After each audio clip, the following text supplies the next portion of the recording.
The news cycle is upon us. There are now legally distinct slug cats purchasable in game at Cargo. They are referred to as Scurrets. They cost $25,000, and it is called the Hydrated Scurret. The description of that is wait, what? Inside of the box, there will be a living Scurret, not a slug cat, they are Scurrets. And inside of here, there is a spear, not referencing anything.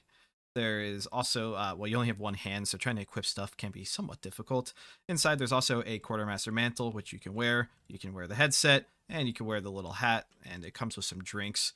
So you can take all this, take your spear, and yeah, you are now an existing thing. You're not an antagonist or anything. They have base movement speed, so 4.5. They're not that tanky, so like you're not going to be super good in combat. Thankfully, there's not any, well, there are lizards on station. Thankfully, there's not any giant lizards on station to eat you, but you do have a spear. They can wear certain things like emergency EVA suits, which that sprite is awesome looking on it. You can't talk, as you can imagine. You can probably take a guess at what sounds you say.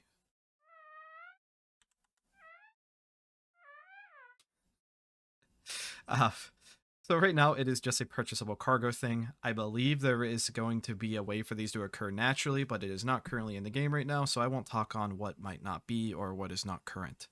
Walls now have ambient occlusion, and honestly, I never realized I wanted something like this. I don't really think of ambient occlusion in 3D style games, but oh my god, do the walls look so much better. Basically, if you don't know what ambient occlusion is, it's just kind of adds depth with shadows around objects. That's definitely a very general way of describing it, but you can see it very clearly on the walls. Let me zoom in as far as I can. Walls now actually have these little like shadows around them, so in a 1x1 it's very obvious. It darkens the area around it. It makes it look like there's an actual object there. And it especially looks good when you like have a whole wall to run up against like this. It's very obvious. And again, I can't keep saying it, but it looks great. There have been tweaks to salvage across pretty much all of the salvage department. In general, every single salvage weapon was nerfed. Some nerfed a lot more than others, like PKAs and Crusher Glaives were hit pretty heavily by this. They do a lot less damage. The Crusher itself is actually probably like the hardest hitting weapon in general, but the Glaive still heals more, so there's more of a distinction between those two. But to compensate for this, almost all salvage mobs, if not all salvage mobs, have also been weakened significantly. So really, you're going to be killing these mobs at the same rate that you did before, but these weapons are going to be worse on station. And just to end to mention while we're talking about cargo, the Quartermaster's PDA now has an Astronav, which just gives your PDA the ability to have a GPS coordinates built in. The captain now has a custom door remote, which inherits the ID access of the user, so for right now I have all access so I can open and close command doors. If I were to take my PD off, I will not be able to do so.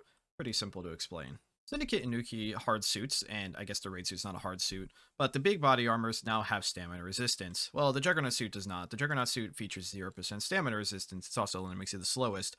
The Medic and normal Blood Red will give you 25% stamina resistance. The Elite and Commander give 40%. And finally, the Raid suit itself gives 55% stamina resistance.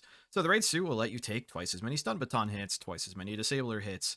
That's pretty massive. Even just a 25% can be enough to take an extra disabler shot. Like if you get hit with blunt weapons, you still lose a bit of stamina, so sometimes you'll get hit with just enough stamina damage for an extra disabler bolt to down you, or like one less, I mean. So any extra bit of stamina can and will help, especially these two on the right, 40 and 55%, is a massive difference in time to stun. The inlet pressure regulator has been added as an atmospheric device. The definition of it, or the description, is a valve that releases gas when the inlet pressure exceeds a certain threshold.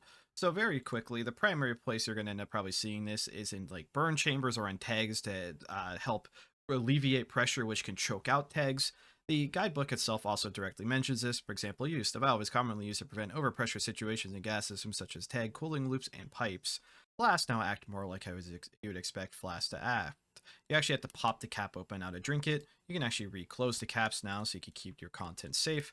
And they have the cool little click sound. So they just are really now actual proper flasks. Many more plushies now have new enhanced sprites, so something like the Arachnid plushie and the RGB plushie. RGB plushie having a proper enhanced sprite is awesome, and these sprites can now also be worn on your head. This doesn't affect all plushies, but it is very cool to see in general. The Arachnid plushie is a little cursed, but it's great. And people really like headphones, and they now have additional ways to wear them. You can now actually wear them on your neck and, of course, on your ears. I want to thank all of our maintainers and contributors for all their hard work, and, of course, thank you for watching.